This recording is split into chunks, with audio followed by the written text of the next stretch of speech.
सगळ्यांका good afternoon. पप्पा आणि मी इल्ला वाचण्यात. आता हा पंप आणलाय पप्पानी आमच्या, ज्याने कीटकनाशक फवारणी चालू आहे मूग आणि मटकीवर. आणि कालच्या ब्लॉगमध्ये मी सहज बोललेलो की जर जास्त झालं तर आपण सेल करूया. तर खूप मेसेज आले ज्यांना कडधान्य हवेत विकत. इतकं केलं नाही पण ठीक आहे. आणि कडव्यावालासाठी जास्त इन्क्वायरी होती. आपल्याकडे चवळी, मूग आणि मटकी आहे. तर सगळ्यांना छान शेंगा वगैरे आल्यात. तुम्हाला शेंगा दाखवतो.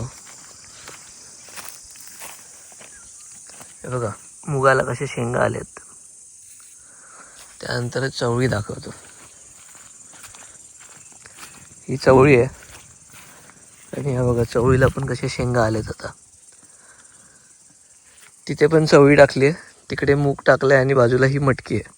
आता हे दोन कोपरे आम्ही परत एकदा चवळी आणि मूग टाकतोय आणि या दोन कोपऱ्यांमध्ये मला कोथिंबीर करायची आहे. देखूया. आणि हा एक अख्खा कोपरा रिकामा आहे. हा एक कोपरा म्हणजे नांगरलेला होता, त्यात काय झालं नाही. आणि ते आमच्या मामी तिकडे जे आम्हाला चाय पाणी वगैरे करत असतात. कुठे ते गेले आहे ते बघा. आणि आमची उत्सव मूर्ती. दुपारचा कडकडीत ऊन वाजलेत 12:30 पावणे 1 आणि आम्ही हिला वाचिरण्यात पाणी लावूक मुगाक मटकीक आणि चवळीक. तर पप्पावरती कॅनलकडे गेलेत. मी आता बसून बसून काय करू तर विचार केला, एक कोपरा आपला जो पेरायचा राहिला आहे त्यात परत चवळी टाकूया. मग आता तो नांगरायला पाहिजे. त्यासाठी पॉवर टेलर दुसऱ्या कोपऱ्यात आहे. आमचे आबा मामा, त्यांना म्हटलं जरा या हात लावायला. मग पॉवर टेलर उचलून बाजूच्या कोपऱ्यात घेतो आणि मग नांगरायला सुरुवात करतो. हे कोपरे काल पाणी आलेलं त्यामुळे ओले दिसतात. या साईडने मामा एक पाणी घेतो पाईप लावून. आणि हा बघा आपला पॉवर टेलर इथे आहे. ते का आता घेऊया आणि त्या साईडला जिथे एंट्री करतो ना पाणी, तो कोपरा राहिला आहे तर तो विनाकारण असा भिजून जातो. जर तेव्हाच टाकलं असतं तर ते आत्ता चवळी गावली असती. आणि हा एक कोपरा राहिला आहे. आता हा एक कोपरा आहे, मग हे टाकलेला मुळा, पण पाण्याच्या अभावी तो तरटेलो. आणि धने टाकलेले ते काही येईलच नाही वर. तर मंडळी कॅमेरा धरायला कोण नाही, त्यामुळे मी नक्की काय केलं हे कोणाला कळणार पण नाही. पॉवर टेलर इथे होता, मामांच्या मदतीने त्या कोपऱ्यात घेतला जिथे पाणी स्टार्टिंगला येतं. आणि इथे या मुगाच्या शेंगा पिकायला सुरुवात झाली आहे बघा. शेंगा पिकल्यात मध्ये मध्ये. अजून 2-4 दिवसांनी सगळ्या पिकतील. चवळीच्या शेंगा अजून व्हायला जरासा वेळ आहे बघा. चवळी होईल तेव्हा केवढी होईल. आणि तिकडे तो मूग आहे. मी इथे पण चवळीच घालतोय. तर मी पॉवर टेलर तिकडे नेऊन ठेवलं आहे सावलीत. आत्ताच हे सगळं नांगरून घेतलं. त्यानंतर अशा सऱ्या पाडतोय. आता हा पाट आहे पाणी यायला, ती सर आहे मध्ये, म्हणजे 2 कोपऱ्यांचा डिवायडेशनमध्ये बांध घालून केलं आहे. सो इकडनं पण थोडंसं ओढणार म्हणजे अजून जरा उंच होईल. आणि मग आपल्याला ही संपूर्ण जमीन प्लेन करायची आहे. प्लेन करायची सुरुवात मी तिथून करतोय.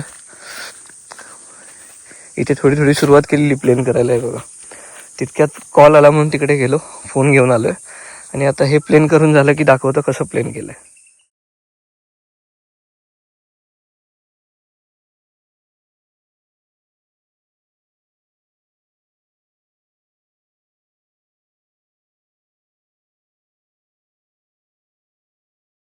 तर ही लेफ्ट साईड सरळ बघू शकता, सगळी प्लेन दिसते. आणि ही बघा लाईनी दिसत आहेत. या पॉवर टेलरच्या लाईनी आहेत नांगराच्या. आपल्याला आधी त्या सरळ करून घ्यायच्या आहेत. आता हा जो मधून बांध घातला आहे हा ह्या साईडने ओढणार. म्हणजे तुम्ही बघता त्या डाव्या हातीने ओढायचं आहे, उजव्या हातीने ओढून झालं आहे.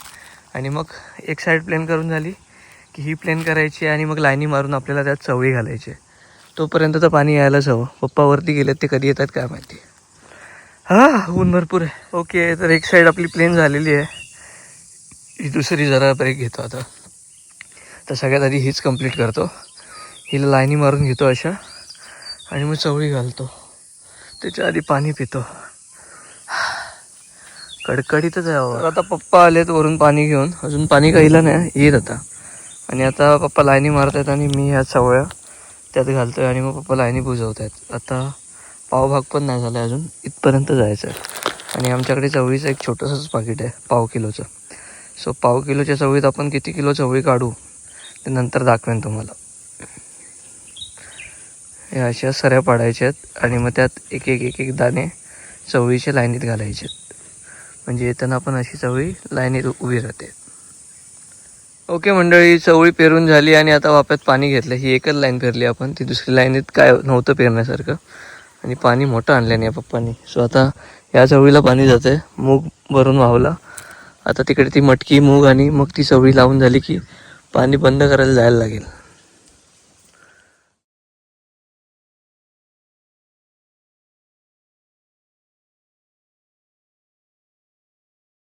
तर मंडळी, मागच्या व्लॉगमध्ये बघितलं असेल पप्पा वरती पाणी आणायला गेलेलं. त्यावेळी मी हे एकट्यानेच इथे नांगरलेलं, प्लेन केलेलं आणि त्यानंतर पप्पा आणि मी दोघांनी मिळून मी या बिया टाकलेल्या. सगळीकडे एक एकच टाकलेली आणि माझी प्रत्येक बी रुजली बघा. आणि कशी लाईनीत हां हां प्रत्येक बी रुजली. आणि ते चवळी पिकत आली आहे बघा. मूग सगळा पिकलाय, चवळी पिकत आली आहे. आणि आता ही नवीन चवळी सगळी रुजली बघा. सगळी मूग का क्या हुआ? आणि तिथे तो जरासा मूग टाकलेला तो बघा, रुजला सगळा. जराच होतो तो. तर नवीन चवळीला पाणी लावलंय आणि आता जुनी चवळी जी पिकलेली आहे, अजून ती कच्ची आहे, ती विकायची बाकी आहे. जी पिकली आहे ती पप्पा आणि मी काढतोय. बघा ही पिवळी पिवळी जी दिसते ना, ही सगळी पिकी आहे चवळी. आता एवढी काढून झाली, अजून एवढी सगळी काढायची.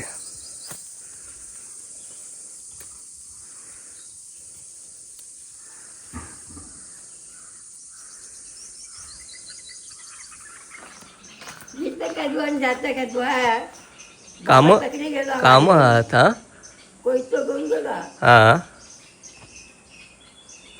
तू काय करता?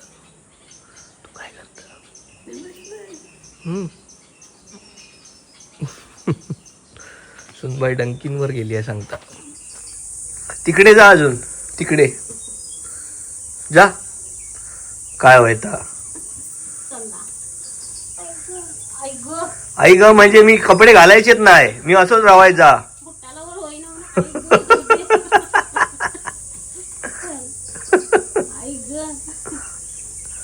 हाय, ए राजवीर कुठे गेला रे? अरे अबा, बाय राजवीर, बाय बाय.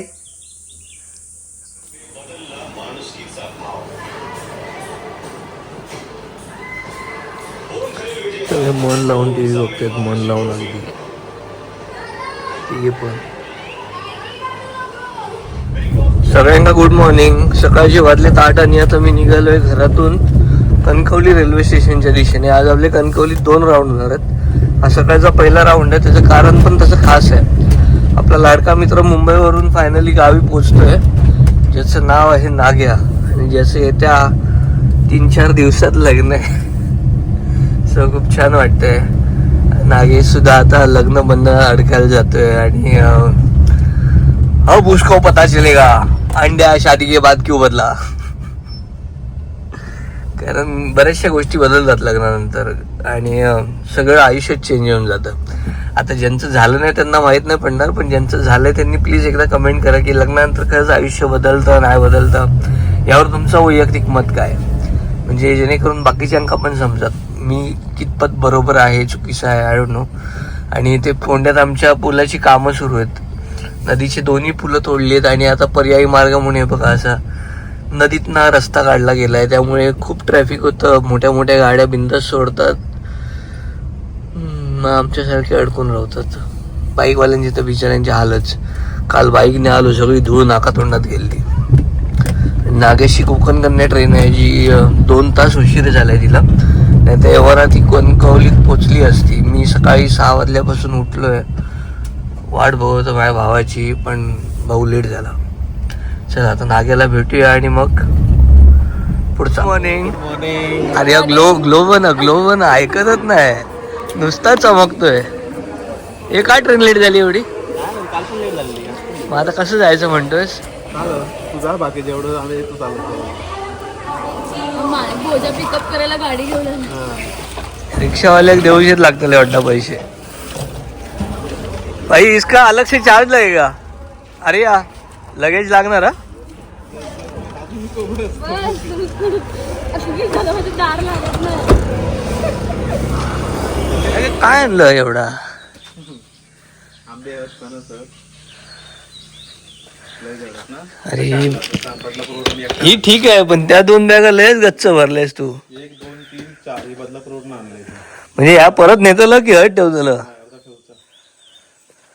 हे अर्धा हे बघा माईमचा. माझा रेंट काय गो? मी आहो. त्याचा टेका मापा, तुझा काय? दृष्ट काढते आई, दृष्ट काढते. पहिली बार. काय बोलायचा? काय केलं ते खाऊ? काय केलं? याची बायको काय? याचं लगीन लावलेलं नमस्कार, मी अनिकेत रासम. गोष्ट कोकणातली या चॅनलमध्ये पुन्हा एकदा आपल्या सगळ्यांचं मनपूर्वक आणि सकाळचं स्वागत आहे. आत्ता आपण आहोत फोंड्यामध्ये. सकाळी नाग्याला आणायला गेलेलो. नाग्याचं लग्न 21 तारखेला आहे, 19 तारखेला हळद आहे. सो आता हळूहळू सगळी मंडळी येतील. खास नाग्यासाठी म्हणून मी स्टेशनला त्याला इतक्या सकाळी पिकअप करायला गेलो, पण ट्रेन लेट झाली. आजचा दिवस आपला खूप धावपळीचा आहे. सगळ्यात आधी तर सुलभात्याकडनं मासे घ्यायचे आहेत. त्यानंतर पोस्टात 2-3 पार्सलं टाकायची होती, ती पार्सलं टाकायची आहेत. आणि मग आपण आज मसाला कुटायला चाललो आहे. पण आजच्या दिवसात किंवा उद्याच्या दिवसात जी पॅकिंग होईल तीच. त्यानंतर पॅकिंग डायरेक्ट 29 तारखेनंतर होणार आहे. सो जाऊ का? तर 29 तारखेनंतरच सगळ्यांची ऑर्डर येईल. ज्यांना मी उद्या फोटो पाठवेन तेवढेच फोटो, म्हणजे तेवढीच पॅकिंग निघालेली असेल. त्यानंतरचे काही ऑर्डर राहिल्या तर त्या 29 नंतर पॅक होऊन तुमच्यापर्यंत पोचतील. सुलभातेला भेटूया, 4 शिवे खाऊया, 4 मासे घेऊया आणि घरात जाऊया. आज बाजार थंड कसो? हाय काका, चालले आते? हाय. मासे खाऊ कोण नाही गिराय का? मासे स्वस्त झाले नाही. कसं काय ते? मासे स्वस्त झाले, मासे महाग झाले. सौंदर्य कशी बारीक? पापलेटा कशी दिली आते? पापलेटा कशी 600 दिली? रुपये 500 देणार वाटो. भाई धावू नको. बांगडे देऊ. हा?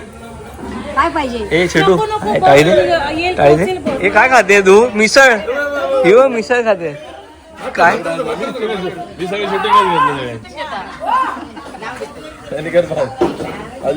हा, तर सुलभात्याकडनं ही पापलेटे घेतली आणि काकांनी मला काय ठेवलेलं?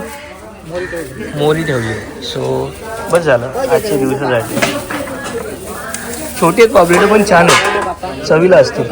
तर मच्छी घेऊन घरी आलो, छान फ्रेशनअप झालो, आंघोळ पांघोळ केली आणि आता हरकुळत जायला निघालो. रिकाम्या गोण्या घेतल्यात मिरची भरायला. आंबे बघू शकता, हापूस आंबा आहे, पण काय माहिती अजून काय उजाळले नाहीत. आणि आमच्या घरमालकीन काकी पण अजून आले नाहीत. ते आले असते तर जरा काढले नाही असते त्यांनी आंबे. आता आम्ही इथून मिरची भरणार, मग कणकवलीत कामं आहेत. मसाला हा स्लॉट झाला की मग मसाल्याला ब्रेक आहे डायरेक्ट. मग मे महिन्यात आपण जमेल तेवढा. आणि किती किलो मसाला आपण विकला आहेत मी तुम्हाला पुढच्या व्लॉगमध्ये सांगेन. ओके, तर एवढा सगळा स्लॉट आपल्या पप्पांनी सकाळी 4ला उठून भाजून घेतला आहे. गरम मसाल्याचे 2 स्लॉट आहेत. तर तिकडे गोणीवर आहे तो खसखस, जवळजवळ 1.5 किलो खसखस वापरतो आपण. आणि हे कडधान्य जे आपण आचिरण्यात केलेलं, या चवळीच्या शेंगा आपण काढलेल्या त्या छान सुकल्या आहेत बघा. आणि चवळी बघा चांगली सुकली ना. चला. आणि घरची कोकमा. आता हे एवढं भरायचं आणि कणकवली गाठायची. खाणार आहे कोण? 2 माणसं खाणार आहेस एवढी तू? आता काय आता ठेवायची करून 2 माणसं खाणार आहे. 3 नेऊन आहे काय? तो आम्हीच 2. आणि नानू नाही? एवढं कशाला आणलं? नानू काय होती पापलेटा मध्ये सौंदर्य पण उडी मारतात, मध्ये सुरमईची तुकडा. मग आणलं आई कितीची यासाठी मच्छी मुंबईत? ही मुंबईत घेऊन गेलं असता 5,000ची आहे. काय म्हणते? हो, सुरमई द्यायची आम्हाला किती सांगितलं ना? 1200 रुपये सांगितले. तर आता बेडगीची 2 स्लॉट भरून झालेत. आता ही पटना भरायची आहे. आणि हे 2 गरम मसाल्याचे स्लॉट भरले की एवढं सगळं गाडीत टाकायचं आणि थेट कणकवली गाठायची. आईने आमच्या मुशी केली, मुशी. आणि बाकी पापलेट वगैरे संध्याकाळी करणार आहे. बंडू तू खातो मुशी? तू मुशी खातं? ओके, तर सगळा माल आपण वॅगनरमध्ये भरला आहे, आपल्या गाडीत भरला आहे. पुढे 2 गरम मसाल्याच्या स्लॉटच्या गोण्या आणि पाठी मिरच्याच्या 2 स्लॉटच्या गोण्या. आता मी चाललो आहे कणकवलीला. बंडू गेला आहे हे वजन काटा आणायला. तो येईपर्यंत जरा थांबायला लागेल. मग इकडून थेट आपण जाणार कणकवली. आणि आज हवं तसं ऊन नाही भेटलं आहे, मळबट आहे, पण मिरच्या ऑलरेडी चांगल्या सुकलेल्या होत्या त्यामुळे त्या कुरकुरीत राहिल्या.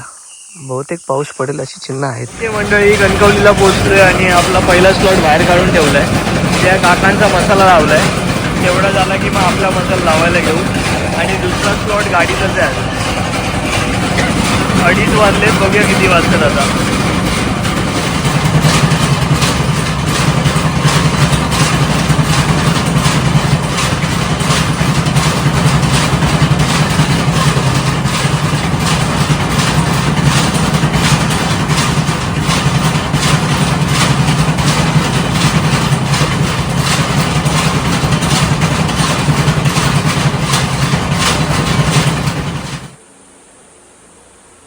काय आज दागिन्यांचं काय खरंच नाही. दागिन्यांवर जोरात धाड पडली आज.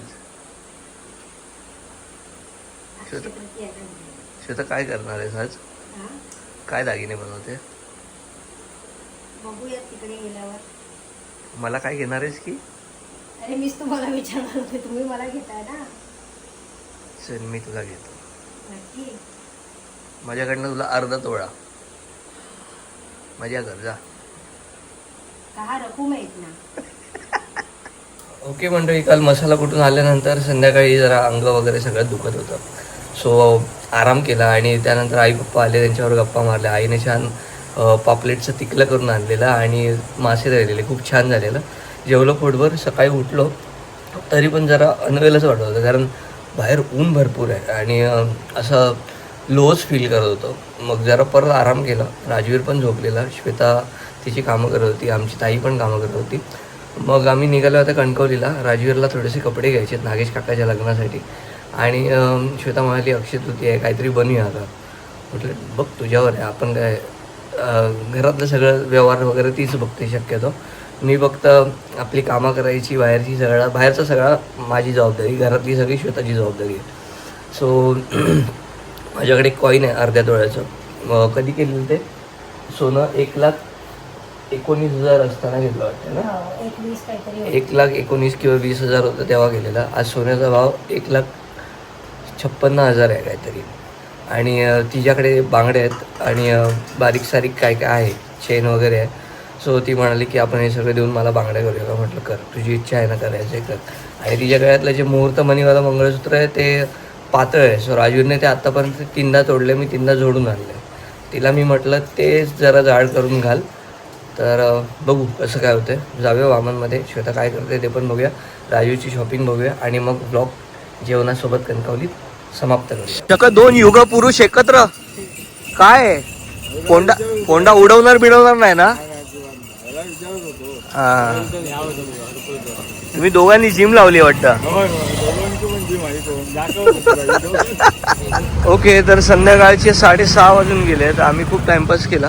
पार्लरमध्ये गेलेलो. त्यानंतर नागेशच्या लग्नात गाडीला पाठी ते नावं लावायची होती, ती नावं बनवून घेतली. आणि आता कणकवलीच्या वामनहरी पेठेमध्ये आलो आहोत. अक्षय तृतीया जवळ येते त्यामुळे तयारी जोरदार आहे. बघूया आता इथे श्वेता काय बनवते स्वतःसाठी. आणि सोने व चांदीच्या दागिन्यांच्या मजुरी 20% ऑफ. फक्त 20च आहे. तुला वाटलं 50%. सन्समध्ये 50% आहे. हां, हे वामनहरी पेठ मग नको आहे. जाऊया. चल आणि आपल्या ठाण्याला पेठ आहे आणि सन्स आहे. मग नको जाऊया. चला आलं तर बघून तर घेऊ.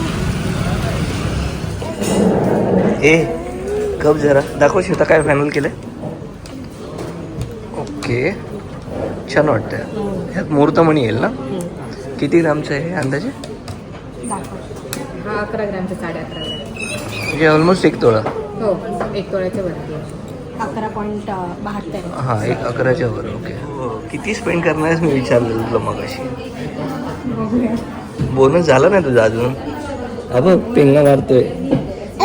ओके ओके ओके, जाईल तिथं पाळणाघर बनवेल. काय आहे 9534 होती. तर श्वेताने हे मंगळसूत्र फायनल केले आणि जुन्या मंगळसूत्रातला मुहूर्तमध्ये या नवीन मंगळसूत्रात घातलं. तर हे नवीन मंगळसूत्र तुम्हाला कसं वाटलं कमेंट करून नक्की सांगा. सगळं वामन हरी सगळं डोक्यावर घेतलं ना एकट्यान. अजून काय जमत नाही. चल अरे दुकानं बंद झाली, बंद केले नि चल.